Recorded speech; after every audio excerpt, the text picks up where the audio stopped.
ഒരു കാലത്ത് കായിക പ്രേമികളെ ഹരം കൊള്ളിച്ചിരുന്ന വോളിബോൾ ടൂർണമെന്റുകൾ പുനർജനിക്കുന്നു.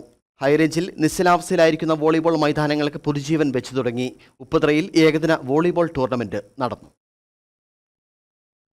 കാൽ നൂറ്റാണ്ട് മുമ്പ് വരെ ജില്ലയിലെമ്പാടും നിരവധി വോളിബോൾ കോർട്ടുകളും അവിടങ്ങളെല്ലാം ആകാശം മുട്ടുന്ന സ്മാഷുകളും ഉണ്ടായിരുന്നു. കളിക്കാരെയും കൈയടിച്ച് പ്രോത്സാഹിപ്പിക്കാൻ പ്രായഭേദമന്യേ എത്തിയിരുന്ന വോളിബോൾ പ്രേമികളുടെയും നാടായിരുന്നു ഇത്. അയ്യപ്പൻകോവിൽ, ചപ്പാത്ത്, മേരികുളം, ഉപ്പുതറ, കട്ടപ്പന, ഇരട്ടയാർ തുടങ്ങി ഹൈറേഞ്ചിലെയും ലോ റേഞ്ചിലെയുമായി നിരവധി വോളിബോൾ കോർട്ടുകൾ ഉണ്ടായിരുന്നെങ്കിലും ഇന്നത് നാമം മാത്രമായി. നിരവധി സംസ്ഥാന ജില്ലാതല മത്സരങ്ങൾക്കാണ് ഇടുക്കി ജില്ല സാക്ഷ്യം വഹിച്ചത്. പഴയ കളിക്കാരെല്ലാം തന്നെ രംഗം വിട്ടതും പ്രോത്സാഹനം കുറഞ്ഞതുമാണ് വോളിബോൾ മത്സരങ്ങൾ വിസ്മൃതിയിലേക്ക് മാറാൻ കാരണമായത്. എന്നാൽ വോളിബോൾ തിരിച്ചുവരവിന്റെ പാതയിലാണ്. ഗ്രാമങ്ങളിൽ വോളിബോൾ ഏകദിന മത്സരങ്ങൾ നടന്നു തുടങ്ങി. ഉപ്പുതറയിൽ ഓണത്തോടനുബന്ധിച്ച് ഓട്ടോറിക്ഷ തൊഴിലാളികളും വോളിബോൾ പ്രേമികളും ചേർന്നാണ് വോളിബോൾ ഏകദിന ടൂർണമെന്റ് സംഘടിപ്പിച്ചത്. ടൂർണമെന്റ് കാണാൻ ആളുകൾ എത്തിയതും വോളിബോൾ തിരിച്ചുവരവിന്റെ പാതയിലാണെന്ന് തെളിയിക്കുകയാണ്. Idukki vision news, Upputhara.